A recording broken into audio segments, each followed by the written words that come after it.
From the Weather NorCal Command Center, this is your Evening Update. Dennis's Heating and Air Conditioning is Northern California's premier heating and air conditioning contractor. From residential housing, large commercial projects, installation to repair, sheet metal fabrication, and everything in between, we are your go-to heating and air conditioning specialist. Good evening, everyone. Well, tomorrow is going to be the transition day from the warmer conditions we've been experiencing to the cooler and wetter conditions that we will eventually experience. Now, I think Wednesday night, and I've been saying this the last few days, Wednesday night into Thursday morning will be the main event with the heaviest rainfall and the strongest winds. We're also expecting snow levels probably no lower than 5,000 feet, so somewhere between 5,000 and 6,000 feet. And then really, once we get into this cool and unsettled weather pattern, it's going to stick around for a while. Now, once the main band of rain, the heaviest rainfall, moves through Wednesday night, Thursday morning, any rain we see after that really won't be all that significant. We're going to sit looking at a few showers here and there, and especially for some of the mountains and along the coast. But we'll get into all of that a little bit later. Let's take a look at your Krueger's Quickcast for your Tuesday, November 11th. Now, we start off with tonight. With overcast skies mainly, temperature is not getting too terribly cold. Generally in the 40s for most of the higher elevations, low 50s for the valley, and low 50s for the coast. Out the door tomorrow morning, again, not too terribly cold. You'll notice the clouds out there, but still a dry start to your day for everyone across the board. There may be some fog along the coast and some of those mountain valleys as well. So we look at the satellite image here, you can see the band of clouds, or the area of low pressure down to our south and west. It really helped to pump in those clouds that we saw today. Didn't bring us any rainfall, and I don't anticipate it to bring us any rainfall anytime soon. Now you'll notice behind it there is a cold front. That cold front will be moving in closer, and that's also going to drive in those clouds overnight and into tomorrow morning. But the rain really not going to be here until late in the day and tomorrow night. Let's show you that on Futurecast here. As you can see here, we take you overnight tonight. There may be actually some clearing coming in here as we go into early tomorrow morning. But then you can see here, eventually, we start to see some bands of showers push through. Now, the first one that you see push through is just kind of a weak wave in advance of the main band of rain itself. That's not going to bring us much rainfall. It's not until the overnight hours that we really start to see that rain begin to kick in. And there's really two main bands of rain. The first one just kind of hitting the coast at this point at 10 o'clock, and then another one that'll be coming in behind that after midnight. So for tomorrow, mostly cloudy but dry through most of the day. Temperatures only in the mid to upper 60s for the valley, 50s, and even some 60s for the higher elevations, mid 60s, low to mid 60s for the coast. We take a look at that 7-day outlook, and really what we have here is the best chance for rain Wednesday night, showers and thunderstorms on Thursday afternoon, and then mainly dry for Friday, Saturday, and then by Sunday evening into Monday, maybe another shot for some showers. For the coast, you got off and on chances for showers as well, and it looks like temperatures generally in the 50s for the coast. And really, once we drop those temperatures down, they're going to stay down for a while. We're not going to see much of a warm-up after we start to really kind of cool things down. Chances for thunderstorms in the higher elevations, snow levels around 5,000 to 6,000 feet, and then really drying out for many of us for Friday, Saturday, with another chance for showers by Sunday evening and into Monday. All right, that's a look at your Krueger's Quickcast. Let's go into your deeper dive forecast, sponsored by Shasta Hearing Aids. Frank, come help with the dishes. What? The dishes! I heard it the first time. I just got back from Shasta Hearing Aids, but she doesn't know it yet.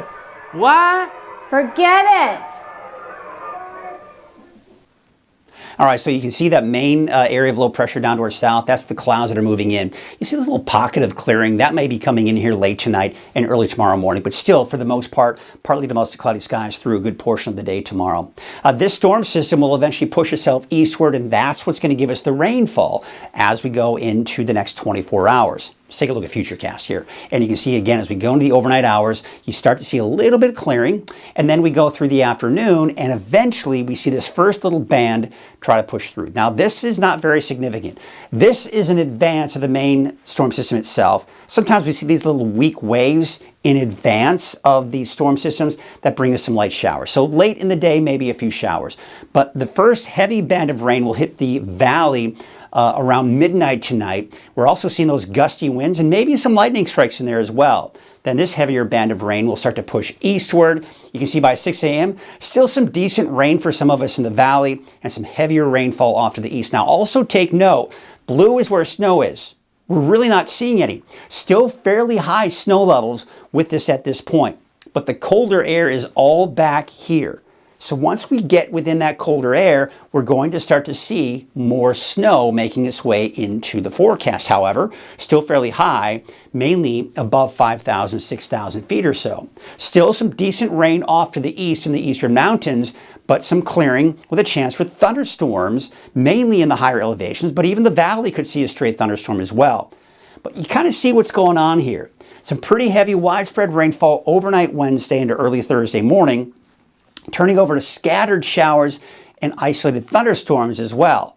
Now, when you have widespread rainfall, it's a little bit easier to predict how much rain we can expect. However, when you have scattered showers, you can't really predict exactly where each of these showers are going to develop. And that's where it gets tricky, trying to figure out who sees the most amount of rainfall and who sees less, or how much rain you're going to see in general, right? But we'll take a close look at that a little bit later. Now, by Friday morning, we're actually seeing a bit of a break. This, as I was anticipating over the last few days, is really going to start to fizzle out. Maybe a few light showers along the coast, western Siskiyou County through the day on Friday, but really for the most part, minus some of those showers along the coast, fairly dry on Friday, fairly dry on Saturday as well. And then as we go into Sunday night into Monday, we may see another round of showers. All right, so let's take a look at the estimates. And again, remember what I was talking about. When you have scattered showers and thunderstorms, it's hard to really predict exactly how much rain you'll see. But here's a general idea. And I've kind of put these numbers in here myself to kind of give you an idea. I'd say about 1 inch to 1.5 inches in the valley, 2 to 3 inches. We got a little bit of area here that we could see some decent rain north of the valley here. And then there you can see along the coast, 1 to 2 out towards Del Norte, and then 2 to 3 out towards southern Humboldt. But there you can see off to the east here, about 1/4 inch possibly. So you're seeing much less as you start heading off to the north and to the east here. So rainfall, pretty impressive for some, not so impressive for others. Now take a look at this. The winter storm watch has been upgraded to a winter weather advisory for the areas in purple. Now this is for Wednesday night through Thursday night. I expect about 4 to 8 inches above 6,000 feet, and above those higher mountain passes, some of the highest peaks, you can see 1 to 2 feet of snow. That's going to be above the mountain passes, so no major concerns there. And then gusty south winds associated with that as well, up to about 50 miles per hour. So looking at the rainfall estimates, nothing for our lower mountain communities is what we're expecting here. This is through Friday through 10 p.m. I would say that, maybe Cedar Pass seeing some light snow. I think we're going to have a hard time getting some snow even out towards Scott Mountain Pass, but maybe some snow up there. That's certainly not out of the question, but as you can see, really no major travel concerns for us here, at least in the North State. However, if you're heading over the Sierra, this may be a bit of a different story. You've got some higher mountain passes here. You most likely will be dealing with some chain requirements here for Thursday night, and even into your Friday morning as well. Above 8,000 feet, yeah, that's where you start seeing about 1 to eventually even 2 feet of snow. So as we go into your Sunday, here you can see the next storm system approaching, but mainly dry on Sunday. But by Sunday night into Monday morning, there you can see that storm system passing through, and that's going to bring us that chance for showers as we go through the day on Monday, drying out again by next Tuesday. So again, nothing significant after what we see Wednesday night, but there you can see that precipitation outlook. It is wetter than normal, but look at the winds. Yes, we've got that high wind warning for central Siskiyou County, all kinds of wind advisories out there. Rather than really kind of pinpointing where all these watches and warnings are, let's take a look at the winds and show you what we've got.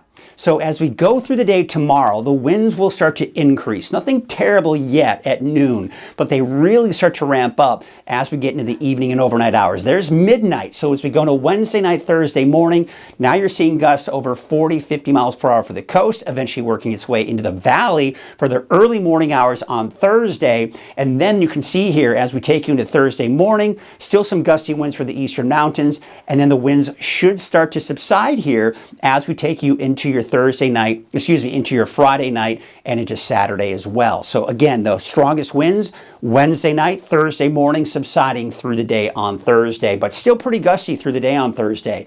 Look at the temperatures. Remember I was talking about once the temperatures start to drop, they're going to stay there. A little bit of a spike on Saturday up to 67, but generally upper 50s to low 60s here for Sunday, really even through most, if not all of next week. And those wave heights, boy, they are increasing as well for your Wednesday and especially for your Thursday. We're talking about most likely some gale, some hazardous seas warnings, small craft advisories, the works. Not a good idea to be out there on those small boats. Here's your neighborhood sport forecast, sponsored in part by Dignity Health. You got those temperatures upper 50s to around 60 for Trinity County. Your Dignity Health North Coast neighborhood forecast, temperatures in the mid 60s.